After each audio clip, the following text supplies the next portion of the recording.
Hello everyone, कैसे हैं आप लोग। आज हम स्टार्ट करने जा रहे हैं क्लास 9 का चैप्टर 1, दैट इज़ फ्रांसीसी क्रांति, फ्रेंच रेवोल्यूशन। ठीक है, हिस्ट्री का है, ये चैप्टर 1 है और क्लास 9 का है। देखो ये वाला जो चैप्टर है मैंने क्यों चूज़ किया, सबसे पहले मेरा फर्स्ट पॉइंट ये है कि फ्रेंच रेवोल्यूशन जो है ना, फ्रेंच रेवोल्यूशन या फिर हम कहते हैं कि फ्रांसीसी क्रांति, इसी चैप्टर के बेस पे आपके आगे आने वाले कुछ चैप्टर्स है। इवन आपकी नेक्स्ट क्लास में भी बहुत सारे चैप्टर्स ऐसे हैं जो इसी को बेस बना के आपका सिलेबस बनाया हुआ है। देखो क्लास 9 में पहला चैप्टर तो हो गया फ्रांसीसी क्रांति, उसके बाद आपका आएगा इटली और जर्मनी का एकीकरण भी आएगा। इटली और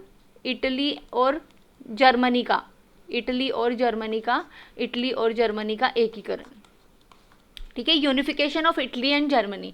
ठीक है, एक तो ये चैप्टर हो गया। और नेक्स्ट चैप्टर है कि रशिया में समाजवाद, सोशलिज्म जो है रशिया में वो कैसे आया।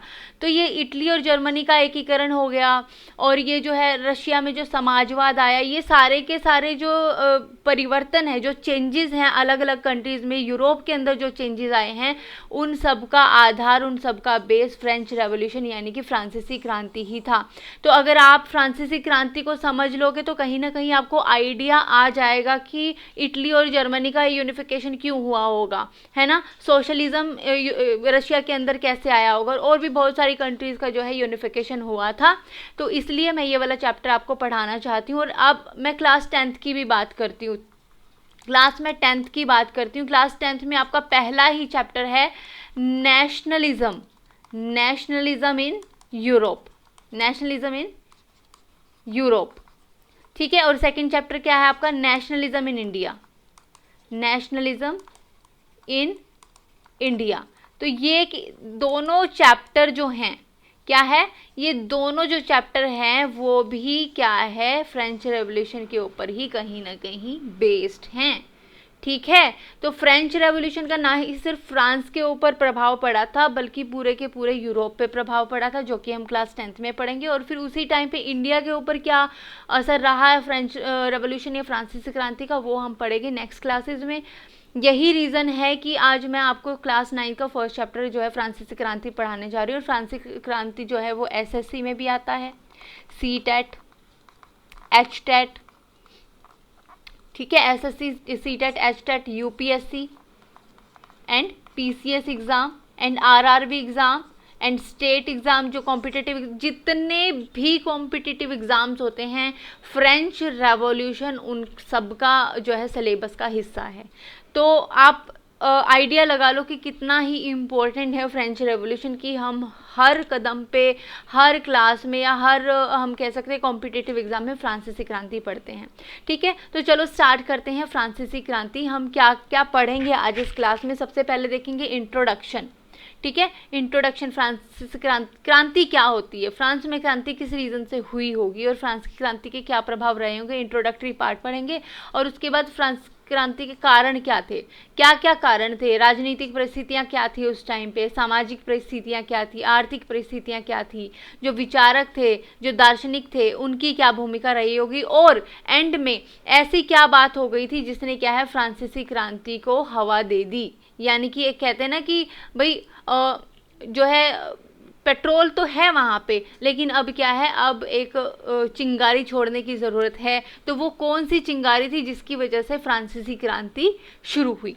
चलो सबसे पहले बात करते हैं क्रांति की। क्रांति होती क्या है, क्रांति क्या है, वह स्थिति है जिसमें विद्रोह के द्वारा, किसके द्वारा, विद्रोह के द्वारा शासन में परिवर्तन हो जाए। यानी कि जनता जो इस टाइम जो शासन कर रहा है या जो शासक है, ठीक है, या जो शासन व्यवस्था है उससे बिल्कुल भी सेटिस्फाइड नहीं है। अब जनता परिवर्तन चाहती है, अब जनता चेंज चाहती है। तो वह स्थिति जिसमें विद्रोह के द्वारा क्या है, शासन में परिवर्तन किया जाए, शासन में चेंजेस लाए जाएं, उसको कहते हैं हम क्रांति। और ये क्रांति क्या है, आपके चैप्टर का नाम है फ्रांसीसी क्रांति। तो हम कौन सी क्रांति, फ्रांस में जो क्रांति हुई थी उसकी बात कर रहे हैं। तो फ्रांसीसी क्रांति का प्रमुख कारण क्या था, जनता का बढ़ता हुआ असंतोष और उन पर किया गया अत्याचार असहनीय था, इसलिए फ्रांस में क्रांति हुई। देखो क्रांति कोई 1 या 2 दिन का रिजल्ट नहीं होती है बच्चा।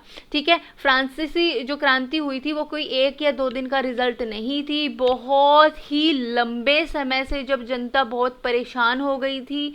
ठीक है, अब तो ये बात आ गई थी कि या तो मरेंगे या जिएंगे, ठीक है, मरना तो है ही, जीना तो है नहीं, क्योंकि ये हालत जो है फ्रांस के राजाओं ने जनता की ऐसी हालत कर दी कि अब जनता को महसूस होने लगा कि अब तो जीना भी बड़ी मुश्किल से है हमें, अब मरना तो है ही, तो क्यों ना कुछ करके ही मरे ताकि हमारी आगे आने वाली जनरेशन शायद शांति की लाइफ जी सके, है ना।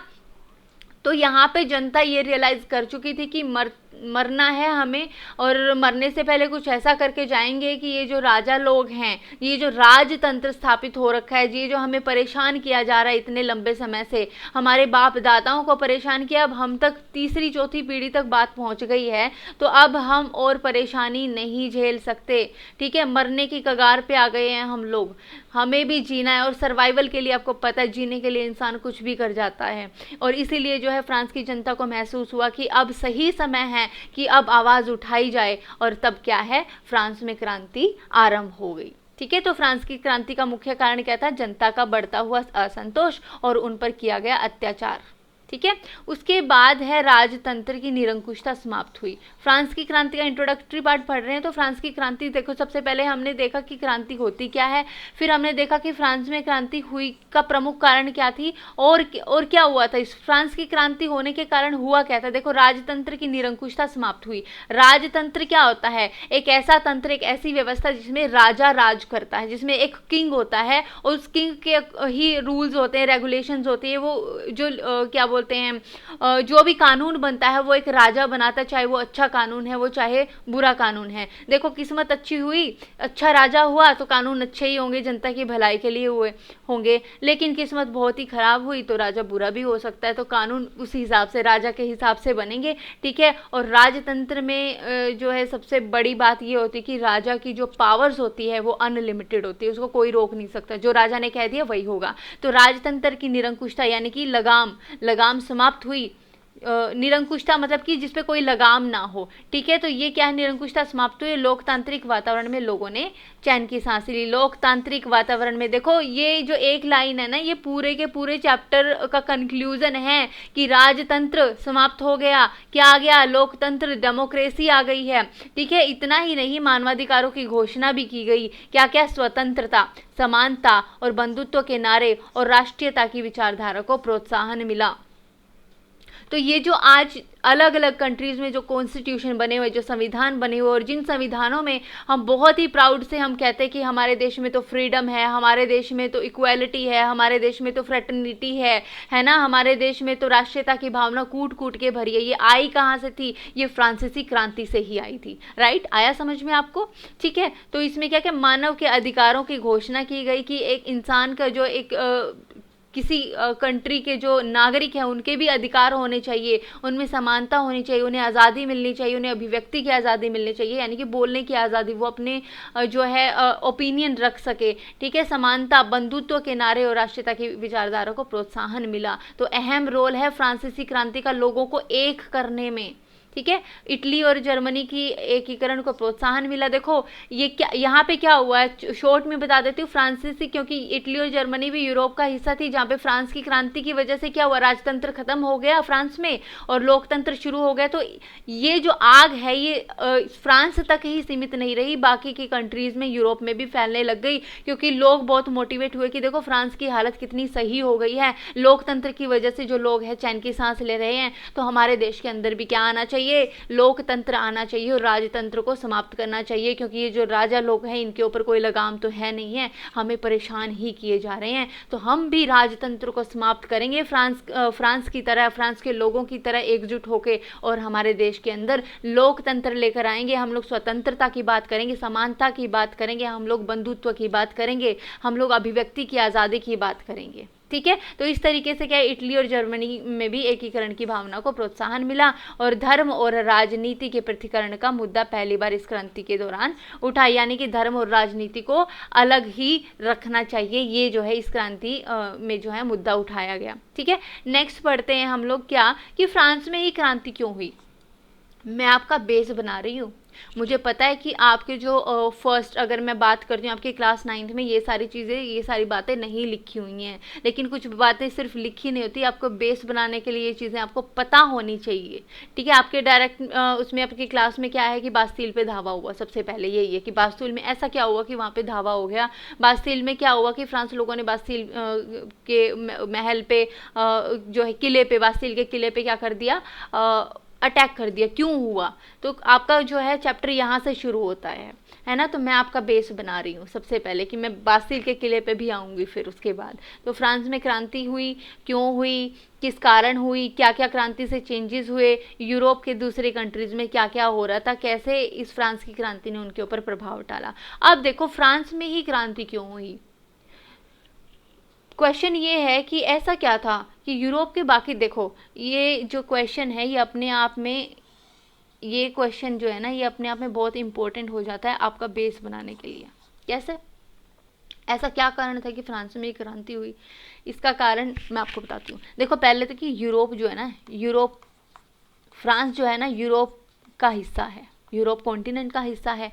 तो ऐसा नहीं है कि यूरोप के जो बाकी कंट्रीज़ है, बाकी जो देश हैं, उनमें राजतंत्र नहीं था।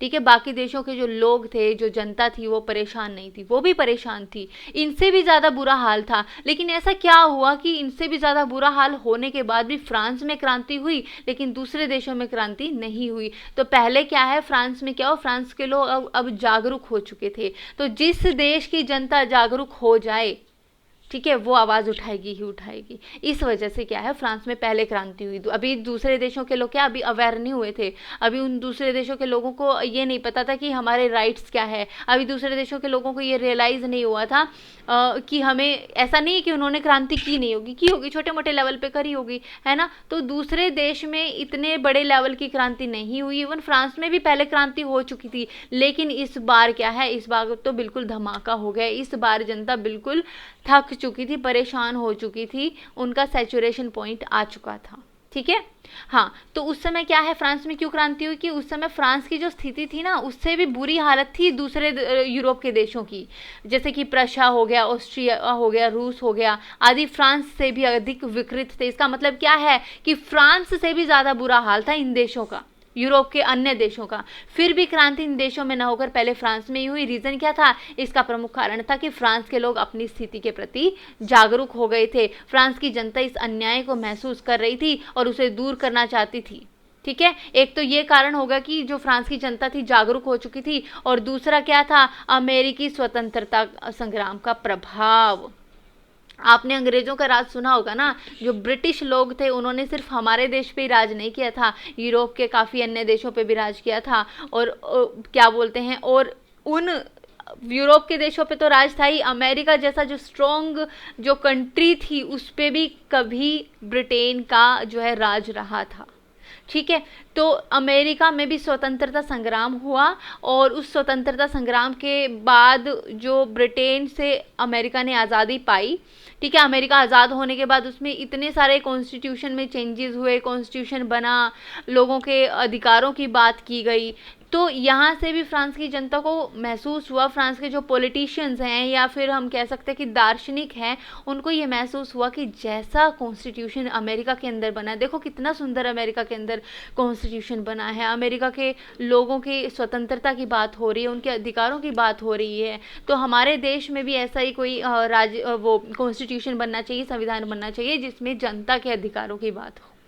ठीक है, तो इस तरीके से अमेरिका स्वतंत्रता संग्राम का भी खूब प्रभाव पड़ा किसके ऊपर, फ्रांस के लोगों के ऊपर, और वो क्या चाहते थे, ऐसा ही एक कॉन्स्टिट्यूशन चाहते थे। और ऐसा कॉन्स्टिट्यूशन कब मिलेगा, कॉन्स्टिट्यूशन मिलेगा ही कब, जब राजतंत्र खत्म होगा, जब राजा का राज खत्म होगा, और क्या है, देश में संविधान लागू हो जाएगा। ठीक है, अब सबसे पहले बात करते हैं राजनीतिक परिस्थितियों की। ठीक है, कौन कौन सी परिस्थितियां थी जिसने फ्रांसीसी क्रांति, क्या है, धीरे धीरे लोग परेशान होने लगे।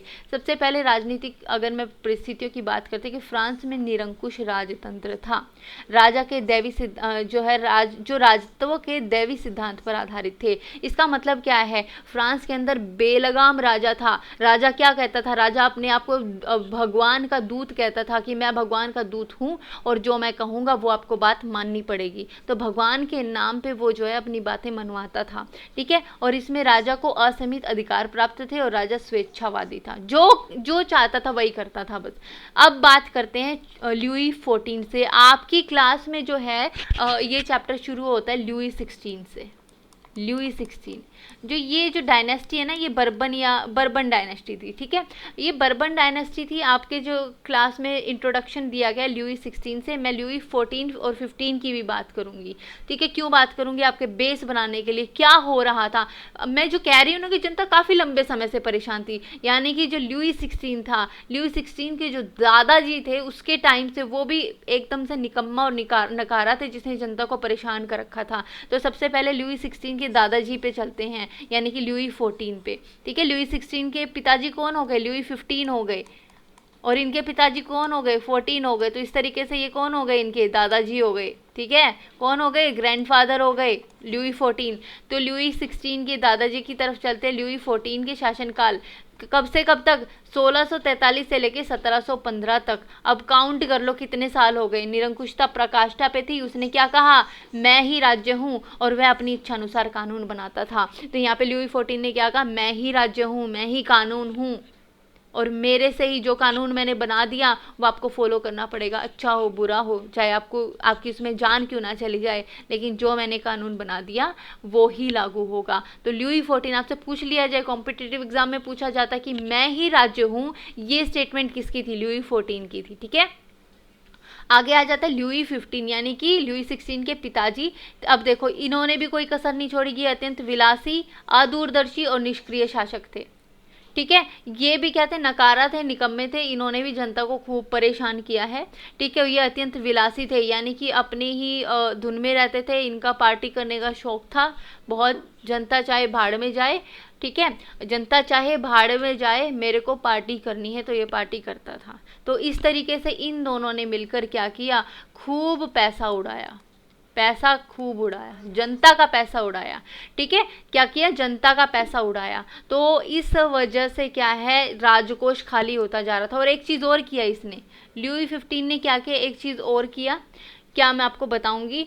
देखो ब्रिटेन और किसकी थी? ब्रिटेन और अमेरिका, एंड अमेरिका का लड़ाई थी। लड़ाई किसकी थी? ब्रिटेन और अमेरिका की। अमेरिका क्या चाहता था? ब्रिटेन से आज़ादी चाहता था। कौन कूद गया? फ्रांस कूद गया इस लड़ाई में। और फ्रांस में उस टाइम राजा कौन था? लुई 15 था। कौन था? लुई 15 था। तो ये लुई 15 बिना बात के अमेरिका को सहारा देने पहुंच गया। अब युद्ध हो रहा है ब्रिटेन और अमेरिका में, ठीक है। कूद गया कौन? फ्रेंडशिप, अपनी दोस्ती निभाने के लिए, अमेरिका का साथ निभाने के लिए पहुंच गया कौन? फ्रांस। तो आपको पता है युद्ध कोई ऐसे थोड़े फ्री में हो जाएगा, युद्ध में खर्चा होता है भाई। तो ये सारा का सारा खर्चा क्या किया? फ्रांस ने उठा लिया। फिर से राजकोष खाली, पहले ही बुरी हालत है, अब क्या है? फ्रांस के राजा को क्या है? दोस्ती सूझ गई कि मैं तो दोस्ती निभाऊंगा, ठीक है। क्योंकि फ्रांस के राजा जो क्रेडिट लेने में बहुत ज़्यादा इंटरेस्टेड होते थे कि भाई मेरी तो वाहवाही होनी चाहिए। और ये वाहवाही लूटने के चक्कर में, ये झूठी जो है शानो शौकत दिखाने के चक्कर में फ्रांस का राजा लुई 15 उस लड़ाई में कूद गया। किसकी लड़ाई में? ब्रिटेन और अमेरिका की लड़ाई में। और सारा का सारा जो है राजकोष का धन लुटा दिया। राजकोष अब खाली हो चुका है। और राजकोष क्या होता है? राजकोष होता है ऐसा कोष जिसमें जनता की भलाई के लिए पैसा हो, ठीक है ना। तो राजकोष से जो है जनता की भलाई के लिए जनता के ऊपर खर्च किया जाता है पैसा, और वो पैसा खत्म हो चुका है, ठीक है। तो ऑस्ट्रिया के उत्तराधिकार एवं सप्तवर्षीय युद्ध में भाग लेकर देश की आर्थिक स्थिति को भारी क्षति पहुंचा। इसके बावजूद भी वर्साई का महल विलासिता का केंद्र बना रहा। कहने का मतलब क्या है? देखो दो एक तो ऑस्ट्रिया के उत्तराधिकारी युद्ध में इसने पार्टिसिपेट किया, किसने? लुई 15 ने। और क्या किया? सप्तवर्षीय युद्ध में भाग लेकर आर्थिक स्थिति को भारी जो है क्षति पहुंचाई। और राजकोष खाली हो चुका है, लेकिन अभी भी ये क्या कह रहे हैं? वी विल पार्टी हार्ड, हम अभी भी पार्टी करेंगे, हमारे महल में पार्टी जो है जारी रहेगी। जनता का क्या? भाड़ में जाए, है ना। तो ये सारी चीज़ें हो रही है, जनता के बारे में कुछ भी सोचा नहीं जा रहा था, ठीक है। उसके बाद बारी आती है लुई 16 की। लुई 14 के बारे में बता दिया, नकारा निकम्मा। लुई 15 ने तो बिल्कुल ही बेड़ा गर्क कर दिया था, युद्धों में भाग ले रहा था, पैसे पहले ही थे नहीं, राजकोष खाली था। और अब लुई 16 तक तो बिल्कुल ही सब कुछ खत्म हो चुका था, ठीक है। एक तो ये खुद निकम्मा था, ऊपर से लुई 16 तक पहुंचते पहुंचते जो है कुछ भी नहीं बचा था उसके पास। तो वो क्या था, एक अकर्मण्य और अयोग्य शासक था। उसने भी स्वेच्छाचारिता और निरंकुशता का प्रदर्शन किया। उसने कहा यह चीज़ इसलिए कानूनी है क्योंकि यह मैं चाहता हूँ। ठीक है, कानून बाद में बनता था। इसने कहा कि जो मैंने बोल दिया ना, मेरी इच्छा ही मेरा कानून है, मेरी इच्छा ही कानून है। मैंने कह दिया कि नाचो तो क्या है, ये कानून है, नाचना पड़ेगा। जो नहीं नाचा क्या है, वो क्या है, जो नहीं नाचा उसको सजा मिलेगी। ठीक है, तो जो मैंने कह दिया वो कानून है। उसके बाद है उनकी पत्नी, धर्म पत्नी भी थी, मैरी एंटोइनटे।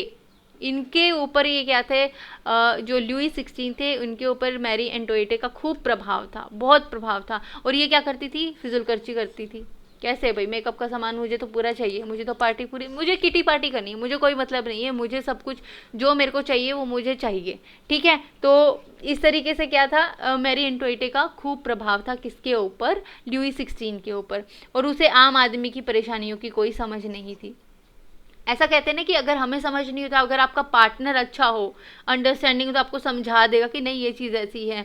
लुई 16 तो था ही नकारा निकम्मा। उनकी जो वाइफ थी वो उनसे भी ज़्यादा क्या थी, अवेयर नहीं थी, इनको गरीबी का पता ही नहीं था। तो एक बार क्या हुआ कि फ्रांस की महिलाएं और कुछ लोग जो है, फ्रांस में बहुत बुरी हालत हो गई थी, रोटी तक के लाले पड़ गए थे। तो ये लोग जो क्या है, इकट्ठे होकर के इनके महल पहुंच गए हैं। महल के पास इन्होंने क्या कर दिया, फ्रांस की जनता ने काफ़ी हंगामा कर दिया। तो बात पहुंचती है मैरी एंटोइनटे तक, यानी कि लुई 16 की वाइफ तक। तो इसने पूछा कि ये जनता क्यों इतना हल्ला हाय हल्ला कर रही है, क्यों इतना हंगामा कर रखा है। तो उनको जवाब मिला कि भाई ये तो रोटी मांग रहे हैं, कह रहे हैं कि हमें तो पाव रोटी चाहिए। तो इनका जो था रिएक्शन ये था, क्योंकि इन्होंने गरीबी नहीं देखी थी, तो इन्होंने कहा कि अच्छा पाव रोटी नहीं है तो क्या हो गया, केक खा लेंगे। अब बताओ, आपके पास दाल के पैसे हैं नहीं और आपसे पनीर खाने की बात की जाए तो आपको कैसा लगेगा। इसका ये मतलब है कि ये इस हद तक ये अनअवेयर थे, इस हद तक इनको गरीबी का पता नहीं था कि इन्होंने कह दिया कि रोटी छोड़ो, तो रोटी नहीं मिली तो क्या हुआ, तुम लोग क्या खा लो, बर्गर खा लो, पिज़्ज़ा खा लो तुम लोग, है ना। हाँ, तो इस तरीके से मैरी एंटोइनटे का अत्यधिक प्रभाव था। तो 16वां जो लुई 16 था वो तो था ही नकारा निकम्मा, उसकी जो बीवी थी वो उससे भी ज़्यादा डम थी। ठीक है, शासन प्रणाली पूरी तरह भ्रष्ट, निरंकुश और निष्क्रिय और शोषणकारी थी। इस अव्यवस्थित, निरंकुश और संवेदनहीन शासन तंत्र का अस्तित्व जनता के लिए कष्टदायी बन गया। अब जनता क्या करेगी, भड़केगी नहीं तो क्या करेगी। एक तो हमारा राजा बेवकूफ़ और उसकी पत्नी उससे भी ज़्यादा बेवकूफ़, जिनको ये नहीं पता कि भाई रोटी के पैसे नहीं है, दाल के ही पैसे नहीं है, तो पनीर कहाँ से, शाही पनीर कहाँ से खा लें हम लोग, है ना। तो इस तरीके का जो व्यवस्था थी जनता के लिए काफ़ी कष्टकारी थी और जनता अब बहुत गुस्से में आ रही थी। ठीक है, यहाँ से ये था कि गुस्सा आ रहा है जनता को। ठीक है, तो बुरी व्यवस्था तक कोई प्रश्न ही नहीं है, कोई व्यवस्था ही नहीं थी। अब आप फील कर पा रहे हो कि ऐसे राजा रानी हो तो क्या करेगा, मन करेगा गला घोट दो, है ना। नहीं, ऐसा गला घोटना नहीं है, ठीक है ना। हाँ, तो आप फ्रांसीसी जनता की तरह फ्रांसीसी क्रांति से कुछ सीखो और देखो कि आगे के क्या क्या होता है। तो बुरी व्यवस्था का तो कोई प्रश्न था ही नहीं, कोई व्यवस्था थी ही नहीं। उसके बाद क्या करते हैं, ये देखो, राजनीतिक परिस्थितियों में मैं आपको फ़ोटो दिखाती हूँ। ये जो है ना, ये जो हैं, ये इनके ये है लुई 15, सॉरी ये लुई 14 है और ये 15 है। अब आप ये देख सकते हो कि किस तरीके का इनका पहनावा, और ये वो खूब ये लोग जो है अपने आप को रॉयल दिखाते थे तो रॉयल ही, राजा थे तो, लेकिन जनता चाहे के तन पे चाहे कपड़ा ना हो, लेकिन ये ऐसे रहते थे। ठीक है, ये इस तरीके का इनका पहनावा था और सब ऐसे रहते थे। ये आगे आगे लुई 16 एंड उनकी वाइफ, लुई 16 एंड उनकी वाइफ मैरी एंटोइनटे है तो सुंदर, लेकिन ब्यूटी विदाउट ब्रेन है ये, ब्यूटी विदाउट ब्रेन। भाई कॉमन सेंस की बात है, अगर किसी के पास दाल के पैसे नहीं हैं, दाल तक के पैसे नहीं हैं, और आप उसको ये कहोगे कि पनीर ले आओ, क्या ले आओ, दाल नहीं मिल रही तो पनीर ले आओ। तो अब ये बताओ कि क्या ये किस लेवल की डम्ब हो गई विदाउट ब्रेन, है ना, ब्यूटी विदाउट ब्रेन। तो ये हालत थे फ्रांस के अंदर, राजनीतिक परिस्थितियाँ थी, ये इनका महल था, ये इनका महल था, राइट।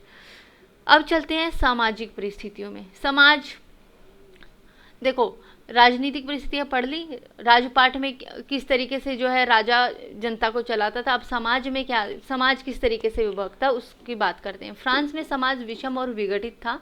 समाज 3 वर्गों या स्टेट्स में बटा हुआ था, 3 स्टेट्स में बटा हुआ था समाज, ठीक है। 3 वर्ग कौन कौन से थे? पहला स्टेट था पादरी, दूसरा था कुलीन, और तीसरा था बड़े व्यवसायी, व्यापारी, अदालती कर्मचारी, वकील, फिर उसके बाद किसान और कारीगर, और फिर उसके बाद छोटे किसान, भूमिहीन मजदूर और नौकर। तो सबसे पहले प्रथम स्टेट की बात करते हैं, पादरी वर्ग। इनकी ऐश ही ऐश थी, इनको सबसे ज़्यादा अधिकार मिले हुए थे, इनको कोई टैक्स नहीं देना पड़ता था, ठीक है। उल्टा ये टैक्स लेते थे, टैक्स देना तो छोड़ो, इनको अधिकार दिया गया था कि आप जनता से टैक्स लो। फिर द्वितीय स्टेट में आ जाते कुलीन वर्ग, राजा और उनके मंत्री और उनके रिश्तेदार, ठीक है। उसके बाद तृतीय स्टेट, इनको भी कोई टैक्स नहीं देना पड़ता था, ये भी टैक्स लेते थे, टैक्स देते नहीं थे। तो इनको क्या है, इनको अधिकार है टैक्स लेने का, टैक्स लेने का अधिकार है इनको। अब लेंगे किससे? तृतीय स्टेट से लेंगे। तो तृतीय स्टेट में कौन कौन से आते हैं? बड़े बड़े बिजनेसमैन आ गए, ठीक है, अदालती कर्मचारी आ गए, जैसे लॉयर हो गए, डॉक्टर हो गए, वकील हो गए, बिजनेसमैन हो गए, फार्मर्स हो गए, कारीगर हो गए, ठीक है, छोटे किसान हो गए, भूमिहीन किसान, मजदूर और नौकर। ये देख रहे हो आप, तृतीय स्टेट भी 3 भागों में बटा हुआ है, ठीक है। पहले काफ़ी अमीर, फिर उनसे कम अमीर, और फिर उनसे बिल्कुल ही गरीब आ जाते हैं, ठीक है। तो इस तरीके से समाज भी कुछ विषम और विघटित था। कैसे था कि कुछ लोग ऐसे थे जिनको सारे के सारे अधिकार मिले हुए, और कुछ लोग ऐसे थे कि जिनको कोई भी अधिकार नहीं मिला हुआ था, ठीक है। तो पादरी वर्ग और जो मतलब प्रथम स्टेट और जो द्वितीय स्टेट है, ये लोग बिल्कुल कोई कर नहीं देते, यानी इनका जो काम था क्या था? टैक्स लेना था, टैक्स वसूलना था। और किस लेवल से ये लोगों को परेशान करते थे वो भी मैं आपको बताऊंगी। देखो पहले हम बात करते हैं पादरी वर्ग की, प्रथम स्टेट की।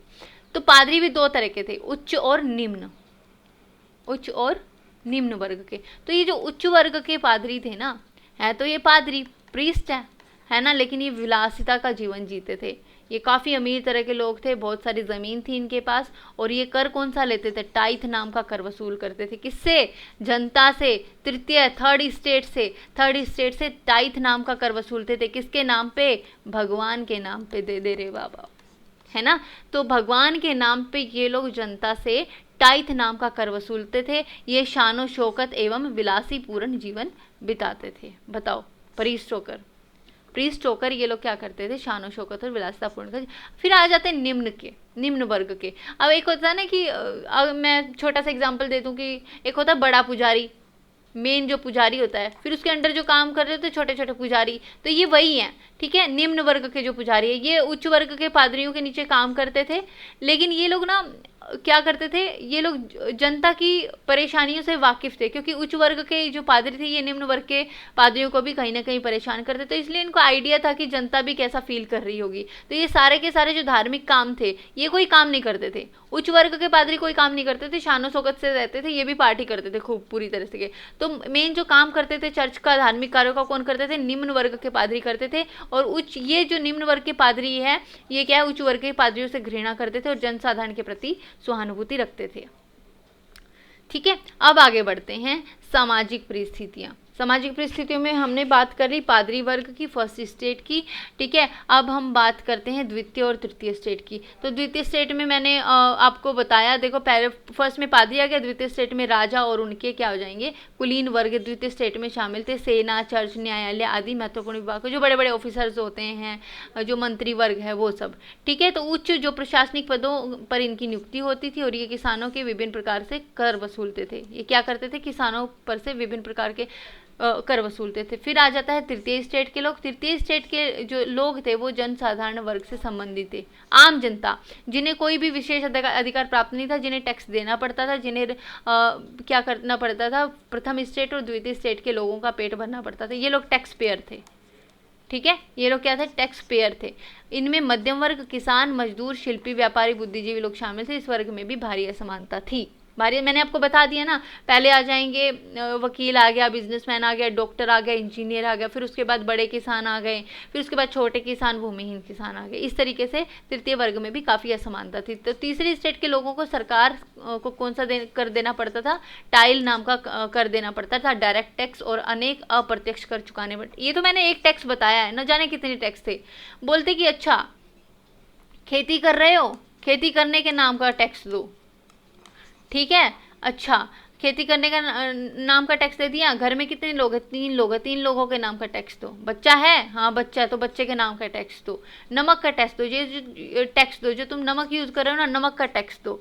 अच्छा तुम्हारा बच्चा रो रहा है, तो बच्चे का जो आंसू आ रहे हैं ना, तो आंसू वो एक सार्काज़म है कि जो ये जो सेकंड स्टेट के जो लोग हैं, ठीक है, ये क्या करते थे, ये जाते थे और कहते कि एक बच्चा रो रहा है, और रोते हुए जो टैक्स लेने वाले थे, तो इन्होंने बच्चे के आंसू को टेस्ट किया। अच्छा बच्चे के आंसू में तो क्या है, नमक है, तो लगा लो। तो इस लेवल का क्या है, तो बच्चे के आंसू के ऊपर में के अंदर जो नमक है उसके ऊपर भी ये टैक्स मांग लेते थे। मतलब कि छोटी छोटी बातों में, कहने के ये सरकारों में छोटी छोटी बातों का टैक्स ले लेते थे, ठीक है। तो टाइल नाम का प्रत्यक्ष कर और न जाने कितने अप्रत्यक्ष कर चुकाने होते थे। अप्रत्यक्ष कर नमक और तंबाकू जैसी रोजाना उपभोग की वस्तुओं पर लगाया जाता था। इस तरह राज्य के वित्तीय कामकाज का सारा बोझ करों के माध्यम से जनता वहन करती थी। तो ये देश चला कौन रही है, जनता, टैक्स पेयर चला रही है ना। तो क्या है, चलो तंबाकू छोड़ो, तंबाकू के बिना रह जाए इंसान, नमक के बिना कैसे रहे। नमक के ऊपर वो जनता जो पहले से ही गरीब है, उनके पास कुछ नहीं है, वो क्या है, उनको नमक का भी क्या करना पड़ता है, टैक्स देना पड़ता है। तो छोटी छोटी बातों का ये देखो, ये जो है ना, ये है सार्कास्टिक एक इमेज है। ये क्या है, ये गरीब जनता है, आम जनता है। और किसका बोझ उठा रही है, प्रथम स्टेट और सेकंड स्टेट के लोगों का। पादरी, ये है पादरी वर्ग, और क्या है, ये है सेकंड स्टेट के लोग, कुलीन वर्ग के लोग। कौन है, कुलीन वर्ग के लोग। तो इस तरीके से सारा का सारा बोझ किसने उठा रखा था, आम जनता ने उठा रखा था। तो बहुत परेशान थी जनता, बहुत गुस्सा आ रहा था। आर्थिक परिस्थितियों की बात करते हैं। आर्थिक परिस्थिति में देखो, फ्रांस की जनता सन 1715 की बात करें तो 2.3 करोड़ थी, ठीक है, जो 1789 में बढ़ के कितनी होगी, 2.8 करोड़, मतलब कि 0.5 करोड़ बढ़ गई है। परिणाम क्या है, अतः अनाज उत्पादन की तुलना में उसकी मांग काफ़ी तेज़ी से बढ़ी। अधिकांश लोगों के मुख्य खाद्य पावरोटी की कीमत में तेजी से वृद्धि हुई। देखो 1715 से लेकर 1789 तक 0.5 करोड़ की क्या है, पॉपुलेशन बढ़ गई है, पॉपुलेशन बढ़ गई है, जनता बढ़ गई है, ठीक है ना। अब जनसंख्या बढ़ गई, जनसंख्या बढ़ गई तो भाई खाने के लिए जनसंख्या को चाहिए, बच्चे पे बच्चे पैदा हो रहे हैं, बच्चों को भी कुछ खाने के लिए चाहिए। तो प्रोडक्शन उतना नहीं हो रहा है जितनी डिमांड हो रही है, सप्लाई उतनी नहीं है जितनी डिमांड है। अब डिमांड ज़्यादा हो, क्या होता है, डिमांड ज़्यादा हो और सप्लाई कम हो तो चीज़ें क्या हो जाएंगी, महंगी हो जाएंगी। तो जो खाने की चीज़ें थी ना, क्या है, डिमांड अगर ज़्यादा हो, डिमांड ज़्यादा है और सप्लाई कम है, तो चीज़ क्या हो जाएगी, महंगी हो जाएगी, है ना। और यही काम हो रहा था फ्रांस के अंदर। तो जनसंख्या बढ़ रही थी और खाने की जो डिमांड बढ़ रही थी, लेकिन उतनी पैदावार हो नहीं रही थी। इस वजह से क्या है, पाव रोटी की कीमत भी बहुत ज़्यादा तेज़ी से बढ़ गई। अधिकांश कामगार क्या है, कारखानों में मजदूर करते थे। ये तो था जनसंख्या कैसे बढ़ रही है, ये तो था खान पान की बात।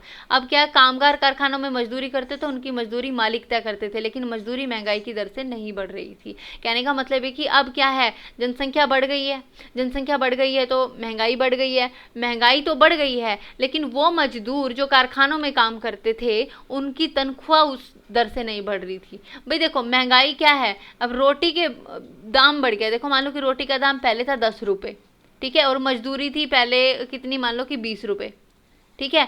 अब रोटी का दाम बढ़ गया 15 रुपये थे, लेकिन क्या है, आपकी मजदूरी तो नहीं बढ़ रही है ना। तो कितना, पहले जो कितने बचाता था, 5 रुपये बचाता था, अब 1 भी रुपया नहीं बच रहा है, ठीक है। तो इस तरीके से क्या है, फलस्वरूप अमीर जो है गरीब की खाई चौड़ी होती गई। कहने का मतलब ये है कि अमीर और अमीर होते गए और गरीब और गरीब होते गए, और स्थितियां और भी बदतर हो गई। तो इस वजह से क्या है, बताओ, गुस्सा नहीं आएगा जनता को कि एक तो पाव रोटी के दाम बढ़ रहे हैं, ऊपर से अगर हम किसी कारखाने में मिल में काम करते हो हमारी मजदूरी भी नहीं बढ़ाई जा रही है, ऊपर से हमारे राजा रानी इतने डम है कि इनको गरीबी का नहीं पता, इनको मतलब नहीं पता पाव रोटी क्या होती है, इनको कोई आइडिया नहीं कि हम किस चीज़ से सफ़र कर रहे हैं, सफ़र तो करें ऊपर से हमारे ऊपर टैक्स पे टैक्स लगा रहे हैं। जो बेसिक जो नेसेसिटी होती है, जो बेसिक चीज़ें होती है, जो ज़रूरत होती है आम जिंदगी में, उनके ऊपर भी टैक्स लगाया जा रहा है। पादरियों को भगवान के नाम पे टैक्स मांगा जा रहा है। तो इस तरीके से काफ़ी सारे डायरेक्ट और इनडायरेक्ट टैक्स थे, और जनता को खाने के लिए तो कुछ मिल नहीं रहा था, ऊपर से उनको टैक्स और पे करना पड़ रहा था, और कोई एक टैक्स नहीं हज़ारों टैक्स पे करने पड़ते थे। तो जनता तो गुस्से में लाल हो रही थी। तो जब सूखे ओले के प्रकोप से पैदावार गिर जाती तो इससे रोजी रोटी का संकट पैदा हो जाता। ऐसे जीविका संकट प्राचीन राजतंत्र के दौरान फ्रांस में काफ़ी आम थे। कहने का मतलब ये है कि इतने सालों में देखो, लुई 14 से लेकर 16 तक पता नहीं कौन से साल, मतलब हर 2-3 साल में क्या सूखा पड़ गया, ओला पड़ गया, पैदावार हो नहीं रही है, लेकिन टैक्स देना पड़ रहा है। पैदावार नहीं होगी किसान की तो वो बेचेगा क्या? अगर बेचेगा नहीं कुछ तो उसके पास पैसा कहाँ से आएगा, और पैसा नहीं आएगा तो वो टैक्स पे करेगा कैसे? टैक्स पे करने, खाने के तो पैसे हैं नहीं, टैक्स उनको पे करना पड़ता था। तो इस तरीके से जनता बहुत परेशान थी। और ये जो सूखा पड़ना, ये बाढ़ आना, ओलावृष्टि होना, जिसकी वजह से फसलें खराब होना, वो आम बात थी फ्रांस में। हर दूसरे तीसरे साल मान लो कि उनका हो जाता था ऐसे, ठीक है। उसके बाद ये देखो जीने के संघर्ष की, अब बात यहाँ तक आप पहुँची कि लोगों को जीने के लिए भी स्ट्रगल करना पड़ रहा था। और मैंने कहा ना, जब जीने के लिए, लोगों को सरवाइव करने के लिए जब स्ट्रगल करना पड़े तो वो अब कुछ भी करेगी, कुछ भी कर सकती है जीने के लिए। फसल खराब हो रही है, फसल खराब हो रही तो अन्न की कमी हो रही है, अन्न की कमी हो रही तो खाने की चीज़ों में जो कीमत में जो क्या बढ़ोतरी हो रही है। मैंने कहा ना, डिमांड एंड सप्लाई का केस है कि जनसंख्या तो बढ़ रही है तेज़ी से, लेकिन उतनी तेज़ी से पैदावार नहीं बढ़ रही है, प्रोडक्शन नहीं हो रहा है, फसलों का पैदावार नहीं हो रही है। उस वजह से क्या हो रहा है, कीमतें बढ़ रही है। तो कीमत बढ़ रही है तो गरीब गुरबा पाव रोटी नहीं खरीद पाएगा। अगर गरीब गुरबा पाव रोटी खरीद नहीं पाएगा तो क्या हो जाएगा, शरीर कमज़ोर होंगे, ठीक है, या फिर दंगे होंगे, आपस में लड़ मरेंगे, है ना। ये मैं इसकी रोटी छीनूँ या मैं उसकी रोटी छीनूँ तो आपस में लड़ मरेंगे, दंगे हो जाएंगे, ठीक है। और फिर शरीर कमज़ोर में क्या होगा, शरीर कमज़ोर होगा तो महामारी होएगी, बीमारियां फैलेगी, और बीमारी में क्या हो जाएगा, मृत्यु ही होगी, और दंगे होंगे तो भी मृत्यु ही होगी। तो क्या है, ये सारी चीज़ें क्या हैं, आम जनता फेस कर रही थी। कहने का मतलब क्या है कि देखो, गरीब जो है, गरीब इंसान जो है अगर रोटी नहीं खरीद पाएगा तो दो चीज़ें होगी, क्या क्या, या तो वो बीमारी पकड़ लेगा कोई ना कोई, है ना, या फिर क्या हो जाएगा, दंगे होंगे। क्यों दंगे होंगे भाई, रोटी के लिए दंगा होता है ना। तो अगर बीमारी पकड़ ली तो भी वो मरेगा, बीमारी ने अगर शरीर को पकड़ लिया तो भी गरीब मरेगा, और दंगे हो गए तो भी गरीब मरेगा। तो इससे आम जनता को समझ में आ गई कि मरना तो है ही, तो कुछ ना कुछ करके मरेंगे, ठीक है। आया समझ में जीने का संघर्ष। कुछ शब्द हैं ये, जैसे लिवरे है, ये फ्रांस की मुद्रा है जिसे 1794 में समाप्त कर दिया गया था। स्टेट मतलब कि अलग अलग लोगों की किस किस स्टेट में बांटा गया है, ठीक है ना। तो ये क्या है, श्रेणियां हैं। पादरी वर्ग कौन कौन से मैंने आपको बता दिया। टाइद क्या होता था ये मैंने बता दिया, चर्च द्वारा जो है वसूला जाने वाला कर। तो ये क्या था, कृषि उपज के 10वें हिस्से के बराबर होता था। और टाइल कर क्या है, सीधे राज्य को अदा करना पड़ता था। तो आपसे पूछा जाए कि टाइथ कर क्या और टाइल कर क्या है, तो टाइथ कर क्या था, जो चर्च के पादरी लेते थे जनता से भगवान के नाम पे, और टाइल कर क्या था, टाइल सीधा राजा को देना पड़ता था, ठीक है। उसके बाद ये देखो, यहाँ पे हम बात करते हैं, इसमें क्या है देखो, आप में जो है क्वेश्चन पूछा गया है कि बताएं कि चित्रकार ने कुलीन व्यक्ति को मकड़ा और किसान को मक्खी के रूप में क्यों चित्रित किया है। तो ये क्या है, ये है कुलीन व्यक्ति, ठीक है, जो जनता से डायरेक्ट कर ले रहा है, टैक्स ले रहा है। तो इसको क्या बोला गया, इसको कहा गया है मकड़ा, और इसको क्या कहा गया है, इसको कहा गया है मक्खी। क्यों, क्योंकि कुलीन व्यक्ति मकड़ा और किसान मक्खी। क्यों, क्योंकि शैतान को जितना तो उसका लालच उतना ही बढ़ता जाता है। ये इसको देखो, शरीर एकदम झुका हुआ है इसका, और ये क्या देने आया है, कर देने आया है, टैक्स देने आया है। बेचारा गरीब अनाज फल और पैसा सलाद सब कुछ लाता है, मोटू जमींदार सब कुछ स्वीकार करने को तैयार बैठा है, पर उसको एक नज़र देखता भी नहीं है कि देख इसका हाल क्या है, उस पर बिल्कुल भी रहम नहीं आता है। इसलिए क्या कहा गया है, कुलीन को मकड़ा कहा गया है और किसान को मक्खी कहा गया है। अब आ जाता है उभरते मध्यम वर्ग की बात हम करते हैं, ठीक है ना। उभरता मध्यम वर्ग क्या होता है? देखो, जनता जो है हमेशा अनपढ़ नहीं रहेगी। अब धीरे धीरे लोगों को समझ में आ रहा है, लोग पढ़ लिख रहे हैं, कोई वकील बन रहा है, कोई इंजीनियर बन रहा है ना, कोई डॉक्टर बन रहा है, कोई बिजनेसमैन बन रहा है। तो इस तरीके से लोग पढ़ लिख रहे हैं, और जब इंसान पढ़ने लिखने लग जाए ना, तो वो क्वेश्चन ज़रूर करेगा कि सामने वाला अगर कुछ बोल रहा है, किस लॉजिक से बोल रहा है, ये है तो क्यों है, ये नहीं है तो क्यों नहीं है। तो जब इंसान पढ़ लिख जाता है तो उसको अच्छे बुरे में फ़र्क समझ आ जाता है, उसको अपने अधिकार पता चल जाते हैं। और जब इंसान को अपने अधिकार पता चल जाते हैं, वो अपने अधिकारों को लेके ही रहता है ना। तो पहले भी क्या है, उभरते मध्यम वर्ग की बात करते हैं, पहले भी कर बढ़ने और अकाल के समय किसान और कामगार विद्रोह कर चुके थे। ऐसा नहीं कि फ्रांस की क्रांति अभी हो रही है, नहीं, पहले भी हो चुकी थी, लेकिन छोटे मोटे विद्रोह हो रहे थे। क्रांति अभी हुई है, पहले क्या हो रहे थे, छोटे मोटे विद्रोह हो रहे थे, लेकिन क्रांति, परंतु उनके पास क्या था, सामाजिक और आर्थिक व्यवस्था में बुनियादी बदलाव लाने के लिए न तो साधन थे और ना ही कार्यक्रम थे। यह जिम्मेदारी किसने उठाई? तीसरे स्टेट ने उठाई, जो पढ़ा लिखा था, ठीक है, जो क्या था, समृद्ध और शिक्षित होकर नए विचारों के संपर्क में आ सके थे। तो 18वीं सदी में एक नए सामाजिक समूह का उदय हुआ, जिसे क्या कहते थे, मध्यम वर्ग कहते थे। तीसरे स्टेट में सौदागर और निर्माताओं के अलावा प्रशासनिक सेवा और वकील जैसे पेशेवर शामिल थे। मैंने कहा ना, अब तीसरा जो है स्टेट है उभर रहा है, मध्यम वर्ग उभर रहा है, इसको तीसरे स्टेट को मध्यम वर्ग कहा गया, जो काफ़ी शिक्षित है और जो फाइनेंशियली भी काफ़ी स्ट्रॉन्ग है, थोड़े अमीरों में आ जाते हैं ये लोग, ठीक है। ये सभी पढ़े लिखे थे और इनका मानना क्या था, इनका मानना था कि समाज के किसी भी समूह के पास जन्मना विशेष अधिकार नहीं होने चाहिए। किसी भी व्यक्ति की सामाजिक का आधार जो है योग्यता, किसी भी व्यक्ति को जो अधिकार मिलने चाहिए वो उसकी योग्यता के आधार पे मिलने चाहिए, ना कि उसको जन्म के आधार पे। ये मानना था उभरते मध्यम वर्ग का। क्या कह रहे थे कि अगर मैं राजा के घर पैदा हो, तो मैं राजा के घर पैदा हुआ, इसका मतलब ये नहीं है कि मेरे को सारे अधिकार मिलने चाहिए, नहीं, अधिकार उसी बेस पे मिलने चाहिए कि कौन सा व्यक्ति कितना कैपेबल है, कितना योग्य है, ठीक है। हाँ, तो विचारकों और दार्शनिकों की भूमिका, अब क्या है, काफ़ी सारे विचारक और दार्शनिक भी जो है, उन्होंने भी काफ़ी इम्पोर्टेंट रोल प्ले किया फ्रांस की क्रांति को हवा देने में। तो जॉन लोक और जो रूसो जो थे, ठीक है, जॉन लोक और जॉन रूसो जैसे दार्शनिकों ने क्या किया, स्वतंत्र, समान नियम और समान अवसरों के विचार पर आधारित समाज की परिकल्पना की। कैसे की? मैंने आपको क्या बताया, अमेरिका स्वतंत्रता संग्राम,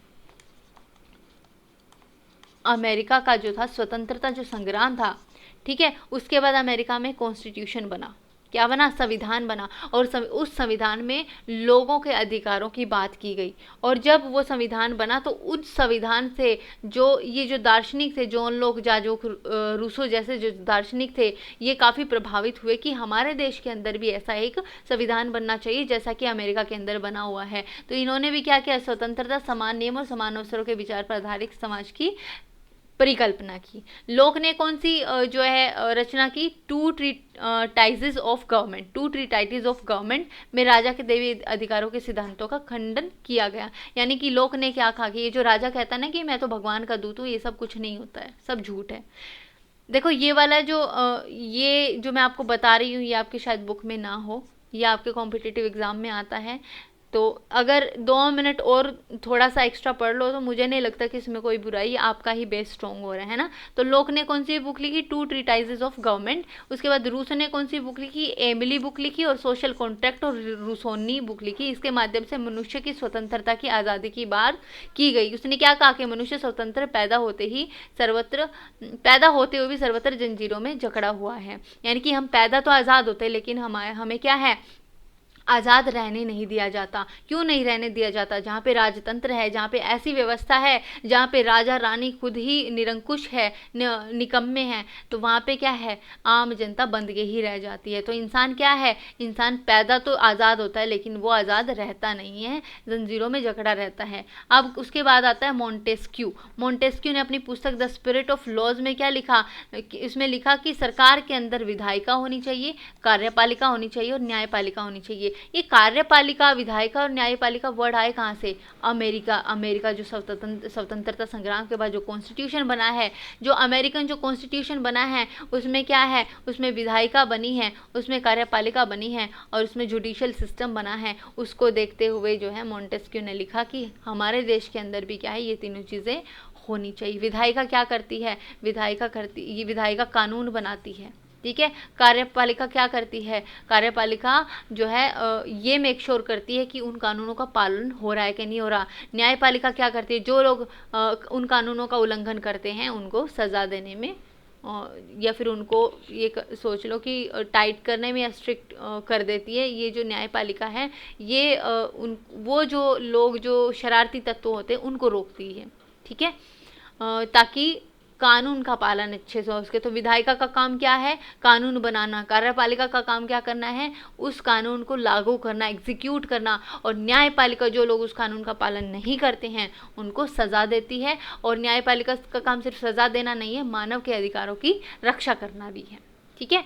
उसके बाद ये देखो, विचारकों और दार्शनिकों की भूमिका मैंने आपको बता दिया। अब लोग बुक्स लिख रहे थे क्योंकि पढ़े लिखे लोग थे, अब पढ़े लिखे लोग इन बुक्स से प्रभावित हो रहे थे। और वही पढ़े लिखे लोग क्या करते थे? अब सारे के सारे तो पढ़े लिखे लोग नहीं थे ना, कुछ अनपढ़ भी होंगे, जो गरीब जनता होगी सारी नहीं पढ़ पाती होगी। तो ये जो लोग थे, जो पढ़े लिखे लोग थे, वो क्या करते थे? वो कहीं इकट्ठा होते थे, मान लो कि कैफ़े हाउसेज में इकट्ठा हो गए। जो गरीब लोग थे उनको पढ़ पढ़ के सुनाते थे, है ना, चीज़ों को पढ़ पढ़ के, ये तुम्हारा अधिकार है, ऐसे होना चाहिए, ये चीज़ें हमारे साथ गलत हो रही है, ये देखो अमेरिका में ये संविधान बना, ऐसा संविधान बना अमेरिका में कि आम जनता के अधिकारों की रक्षा होती है, वहाँ पे सब कुछ सही है, ये वो, ठीक है। तो जब संयुक्त राज्य अमेरिका में 13 निवेशकों ने ब्रिटेन से खुद को आज़ाद घोषित कर लिया, तो वहाँ इसी मॉडल की सरकार बनी। कौन सी मॉडल की सरकार बनी? कार्यपालिका, विधायिका, कार्यपालिका और न्यायपालिका। तो फ्रांस के राजनीतिक चिंतकों के लिए अमेरिकी संविधान और उसमें दी गई व्यक्तिगत अधिकारों की गारंटी जो प्रेरणा का एक स्रोत, महत्वपूर्ण स्रोत बन गई थी। क्या दार्शनिकों ने अब ये जो दार्शनिक थे जो काफ़ी प्रभावित थे अमेरिका के कॉन्स्टिट्यूशन से, इन्होंने क्या किया? कॉफ़ी हाउसों में इन अधिकारों की, अमेरिका के कॉन्स्टिट्यूशन की, अमेरिका के संविधान की चर्चा करना शुरू कर दिया, ठीक है। तो इस तरीके से गर्मा गर्म बहस हुआ करती थी। पुस्तकों, अखबारों के माध्यम से इनका व्यापक प्रचार प्रसार हुआ। पुस्तक और अखबार को लोगों के बीच जोर से पढ़ा जाता ताकि अनपढ़ भी लोग इसको समझ सके, ताकि अनपढ़ लोगों को भी समझ आ सके कि अमेरिका में क्या हो रहा है। अमेरिका में एक संविधान बना है जिसमें लोगों के अधिकारों की रक्षा हो रही है, लोगों को आज़ादी है, लोगों को बोलने की आज़ादी है, लोगों के ऊपर अत्याचार नहीं हो रहा है। विधायिका है, कार्यपालिका है, न्यायपालिका है जो क्या करती है? लोगों के अधिकारों की रक्षा करती है। तो इस तरह का जो कॉन्स्टिट्यूशन है वो हमारे देश के भी अंदर होना चाहिए। ये सारी चीज़ें जो है जागृत हो रही थी किसके अंदर? फ्रांस की जनता के अंदर। अब क्या है? अब जो है पेट्रोल तो पूरा का पूरा भर चुका है, अब एक चिंगारी की ज़रूरत है। लकड़ी है, लकड़ी के ऊपर पेट्रोल आ चुका है, यानी कि वो लकड़ी क्या है? वो लकड़ी है जनता, पेट्रोल क्या है? उनके ऊपर होने वाला अन्याय। अब क्या है? चिंगारी। अब चिंगारी की ज़रूरत है। तो तात्कालिक कारण, क्रांति की उस टाइम चिंगारी क्या थी? लोगों ने क्रांति कैसे शुरू कर दी फिर? तो 16वें लुई के काल तक आते आते फ्रांस की वित्तीय व्यवस्था क्या है? ऋणों में डूब चुकी थी, यानी पूरा का पूरा कर्जदार हो चुका था। कौन? फ्रांस, ठीक है। अमेरिकी स्वतंत्रता संग्राम ने फ्रांस के दिवालियेपन पे मुहर लगा दी थी। एक तो पहले ही जो है ऋणी था, ऋणी मतलब कर्जदार था फ्रांस, ऊपर से जब लुई 15 ने अमेरिका स्वतंत्रता संग्राम के युद्ध में कूद पड़ा तो क्या है? दिवालिया निकल चुका था। किसका? फ्रांस का। राजकोष खाली हो चुका था। कोलोन ने विशेषाधिकार प्राप्त कुलीन वर्ग पर कर लगाने का सुझाव दिया, जिसे कुलीनों ने अस्वीकार कर लिया, ठीक है। कोलोन था, ये जो था राजा का खास होता था, और इसने क्या किया? इसने कहा कि कुलीनों पे जो है वो क्या लगा दो? टैक्स लगा दो। कुलीनों पे क्या लगा दो? कुलीन कौन से? जो सेकंड स्टेट के लोग थे। तो कुलीनों ने मना कर दिया कि हम तो नहीं देंगे। तो क्योंकि अब ये लोग कुलीन वर्ग के लोग राजा के चहेते होते थे, तो राजा ने भी क्या किया? लीनियंसी बरती। तो राजा ने कहा ठीक है, कुलीन वर्ग टैक्स नहीं देना चाहते तो हम नहीं लेंगे। अंततः स्टेट जनरल की बैठक बुलाई गई। अब क्योंकि दिवालियापन निकल चुका था फ्रांस का, तो राजा ने कहा कि अब क्या है? अब एक मीटिंग बुलाओ, सब स्टेट के लोगों को बुलाओ, प्रथम स्टेट के, सेकंड स्टेट के, थर्ड स्टेट के, सारे स्टेट के लोगों को बुलाओ, मीटिंग करते हैं। उस मीटिंग को क्या कहते हैं? स्टेट जनरल की मीटिंग कहते हैं, स्टेट जनरल की बैठक कहते हैं। तो ये मीटिंग हुई कब? 5 मई 1789 में, 175 वर्ष बाद हो रही थी ये मीटिंग। तो 175 बार जब स्टेट जनरल की मीटिंग हो रही थी तो सब के सब जो इस वर्ग के लोग थे, चाहे वो फर्स्ट स्टेट के लोग हैं, चाहे वो सेकंड स्टेट के, चाहे थर्ड स्टेट के सब लोग बहुत खुश हुए कि भाई स्टेट जनरल की मीटिंग हो रही है। पादरी वर्ग के लोगों को ये लग रहा था कि अरे वाह, मतलब पादरी वर्ग के लोग, इनकी एक्सपेक्टेशन सबकी हाई हो रही थी। पादरी वर्ग के लोग क्या करते हैं, हमारे पास अधिकार तो हमें और अधिकार मिलेंगे। सेकंड स्टेट के लोग, कुलीन वर्ग के लोग क्या करते हैं, हमें और अधिकार मिलेंगे। जनता क्या करती कि अब शायद हमारी कुछ सुनाई की जाए, अब शायद जनता हमारी सुने। ठीक है, तो पहले और दूसरे स्टेट ने इस बैठक में 300 प्रतिनिधि भेजे और सारे के, ये देखो मैंने लिखा ना, स्टेट जनरल की बैठक का समाचार सुनकर सभी वर्ग उत्साहित थे, क्योंकि इनको लग रहा था कि राजा कुछ ना कुछ अच्छा करने जा रहे हैं इनके लिए। ठीक है, लेकिन इनको ये नहीं पता था कि राजा कुछ अच्छा नहीं करने जा रहा है इनके लिए। तो क्या है, देखो 3 स्टेट के लोग थे, प्रथम, सेकंड और थर्ड। प्रथम में मैंने बोला पादरी वर्ग आता है, सेकंड में कुलीन वर्ग आता है और थर्ड में क्या था, आम जनता आती है। तो प्रथम वर्ग के लोगों ने 300 प्रतिनिधि भेजे, रिप्रेजेंटेटिव, सेकंड ने भी 300 भेजे और थर्ड स्टेट ने भेजे 600 प्रतिनिधि। ठीक है, तो अब देखो यहाँ पे देखो, तीसरे स्टेट के सब लोगों को नहीं बुलाया गया, सिर्फ अमीर और शिक्षित वर्ग ही गए। ठीक है, गरीब लोगों को बिल्कुल भी इनवाइट नहीं किया गया, गरीब लोगों को बिल्कुल भी इनवाइट नहीं किया गया। ठीक है, तो गरीब लोगों ने क्या किया, 40,000 पत्रों के माध्यम से अपनी शिकायत और मांगों की सूची बनाई, जिसे प्रतिनिधि साथ लेकर आए थे। ठीक है, तो स्टेट जनरल के नियमों के अनुसार क्या था, अब स्टेट जनरल का नियम क्या था कि प्रथम स्टेट का 1 वोट, सेकेंड स्टेट का 1 वोट और थर्ड स्टेट का 1 वोट। 1 वोट, तो टोटल कितने वोट हुए, 3 वोट हुए। तो मेजोरिटी जिसकी होगी वो जीत जाएगा। देखो प्रथम स्टेट के लोग कौन थे, पादरी वर्ग के, सेकंड स्टेट के कौन थे, कुलीन वर्ग के, तो रहे कौन, तृतीय स्टेट के लोग। तो तृतीय स्टेट के ये क्या, इनके टोटल मिलाकर कितने वोट हो गए, 2, तो 3 में से 2 वोट, तो मेजोरिटी तो अपने आप बन गई। तो क्या है, तृतीय स्टेट के लोग वहाँ से उठ के चले गए और कहते कि हम लोग पागल नहीं हैं, अगर आपको वोटिंग करानी तो सबकी 1-1 होनी चाहिए। ठीक है, हर इंसान का 1 वोट होना चाहिए, यानी कि 300 + 300 + 600, यानी कि 600 और 600 1200 लोग हैं ना, तो वोट भी 1200 पड़ने चाहिए। अब ये लोग घबरा गए, क्यों, ये जो प्रथम स्टेट के और सेकंड स्टेट के लोग घबरा क्यों गए, क्योंकि देखो प्रथम स्टेट में आते थे पादरी लोग, पादरी भी 2 तरह के होते थे, उच्च और निम्न। मैंने क्या कहा, निम्न वर्ग के पादरी उच्च वर्ग के पादरियों से परेशान थे और जनता की परेशानी को कहीं ना कहीं क्या करते थे, समझते थे। तो कुछ पादरी ऐसे भी थे जो तृतीय स्टेट को सपोर्ट कर रहे थे, जनता को, आम जनता को सपोर्ट कर रहे थे। अब इनको यकीन हो गया कि एक रिप्रेजेंटेटिव का अगर 1 वोट हुआ, यानी कि अगर टोटल 1200 वोट हुए तो 600 तो क्या हो गए, आम जनता के ही हो गए, प्लस किसी ने और वोट किया तो क्या है, तृतीय स्टेट के लोग जीत जाएंगे और हमारे सारे के सारे अधिकार मारे जाएंगे। लेकिन इस पे क्या है, राजा ने बिल्कुल मना कर दिया, राजा ढीठ हो गया था। राजा ने कहा कि नहीं, ये तो मैं नहीं करूंगा, एक रिप्रेजेंटेटिव का 1 वोट नहीं होगा। और इसी वजह से क्या है, वहाँ पे जो 600 तृतीय स्टेट के जो 600 रिप्रेजेंटेटिव आए हुए थे, उन्होंने कहा कि अगर तुम हमारी बात मानते हो कि एक रिप्रेजेंटेटिव का 1 वोट करते हो तो हम यहाँ पे रुके, नहीं तो हम जाए। राजा बात नहीं माना और तृतीय स्टेट के लोग वहाँ से उठ के चले गए। ठीक है, और तृतीय स्टेट के लोग क्या किया, वहाँ से उठ के चले गए। अतः तृतीय स्टेट ने जनरल की बैठक का बहिष्कार किया, समस्त राष्ट्र प्रतिनिधि मानते हुए राष्ट्रीय सभा के रूप में घोषित कर दिया गया। अब तृतीय स्टेट के लोगों ने क्या कहा कि हम लोग ही सारे राष्ट्र को अब क्या करेंगे, हम लोग ही सारे राष्ट्र के रिप्रेजेंटेटिव हैं और हम क्या है, हम राष्ट्रीय सभा हैं। और 20 जून को क्या है, 20 जून को टेनिस कोर्ट में अपनी सभा बुलाई। ठीक है,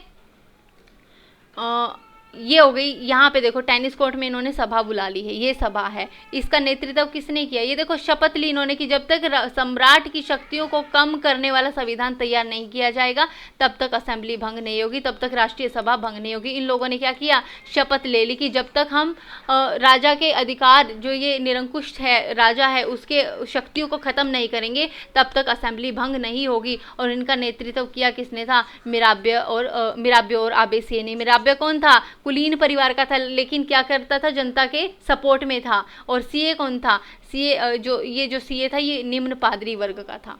ठीक है, इस तरीके से लोगों ने शपथ ली। तो यहाँ पे हम लोगों ने देखा कि किन किन कारणों की वजह से जो है फ्रांस में क्रांति शुरू हुई।